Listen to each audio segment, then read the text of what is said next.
for the next question. Thank you, Crystal.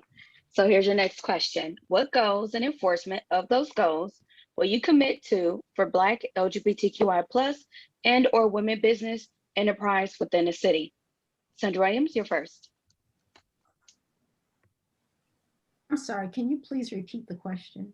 Sure. What goal and enforcement of those goals will you commit to for Black LGBTQI+ and or women business enterprise within the city? I think the first thing I would do as the mayor of the city is work with the LGBTQI community, to Chamber of Commerce, to make sure that we are encouraging small business owners and expanding small businesses for the community. Okay, thank you. Next, Justin Bibbs. Yeah, this is very clear for me. This is all about putting people in our neighborhoods first.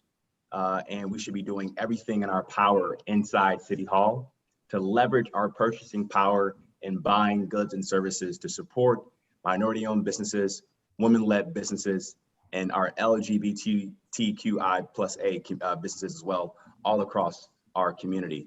Now, I want to set a broad-based target of 25 to 30% as a mandate over time.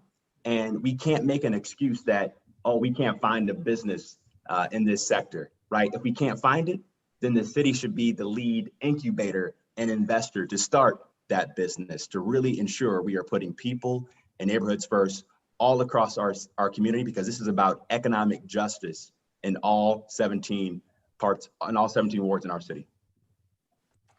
Thank you, Justin. Next, Ross. Thanks, Janae. Yeah, I think democratizing, opening up, creating transparency, economic justice is really the meat and potatoes of my platform, right? So if we're giving Sherwin-Williams $100 million, if we're giving Quicken $88 million, right? That's just not fair, plain and simple. You know, the budget needs to be a moral document. Participatory budgeting needs to be a thing. We need to see the pizza pie and how it's divvied up. And that natural accountability will create better results from City Hall. So rather than put a percentage on it, like, oh, we want to see 55% or 45%, you know, the point is on day one, we want to stop giving handouts to kind of suburban donor class individuals who are donating into these campaigns and start giving our tax dollars, right, to the outer neighborhoods and small businesses, LGBTQIA+, women-owned, minority-owned. It's about no more of the handouts that we're doing and a new holistic humanitarian budgeting system. Thanks so much for that, Ross. Kevin, you're next. Thank you. The city of Cleveland is a $1.8 billion enterprise, and we have tremendous purchasing power. And we need to use that purchasing power for the good of the people of the city of Cleveland. Now, we have an OEO department. We do look at our vendor selection in terms of making sure that we are providing contracts to vendors, women, minority-owned businesses. We need to add LGBTQ to that mix. But I would also caution people, we can say whatever we want, but the real dollars are in our construction contracts, in our road projects. That's how you change lives.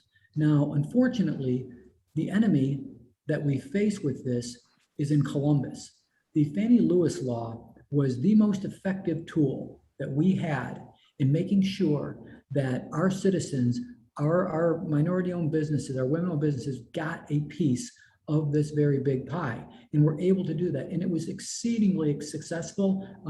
I don't have the study in front of me, but there was a number of businesses that started as subcontractors that through the Fannie Lewis law, they were able to become general contractors. The state shot that down, and our Supreme Court just went along with that. I want to recognize Senator Sandra Williams, because I know she fought that fight in Columbus, and unfortunately, the Republicans won that one.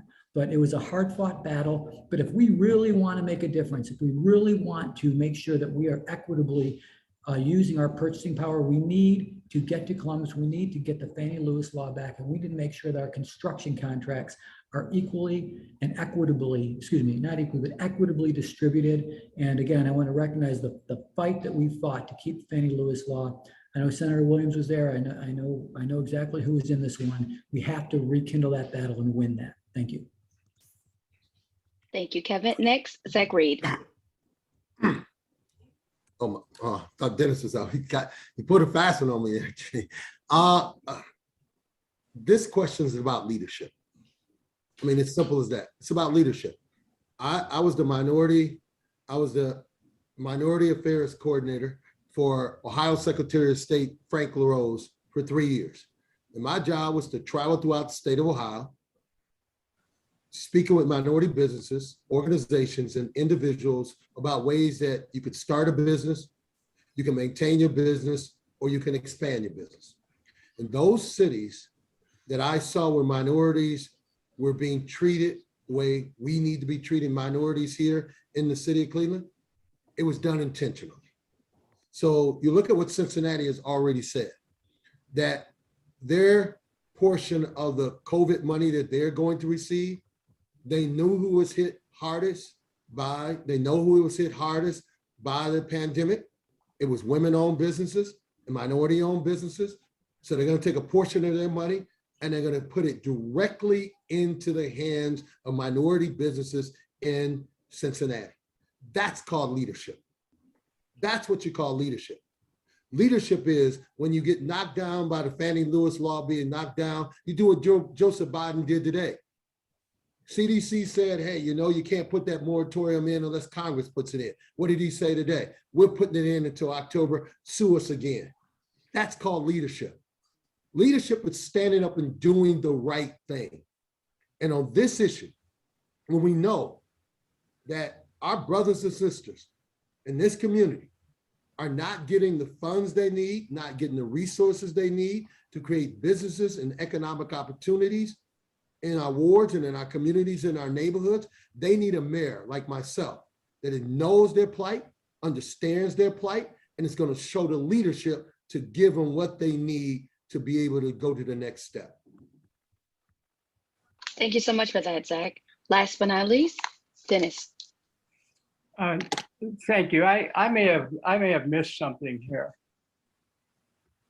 But when we're talking about economic opportunities, didn't some leaders from city council go to the state legislature and ask them to take away the city's right to establish $15 minimum wage, which would have given people a chance to be lifted up?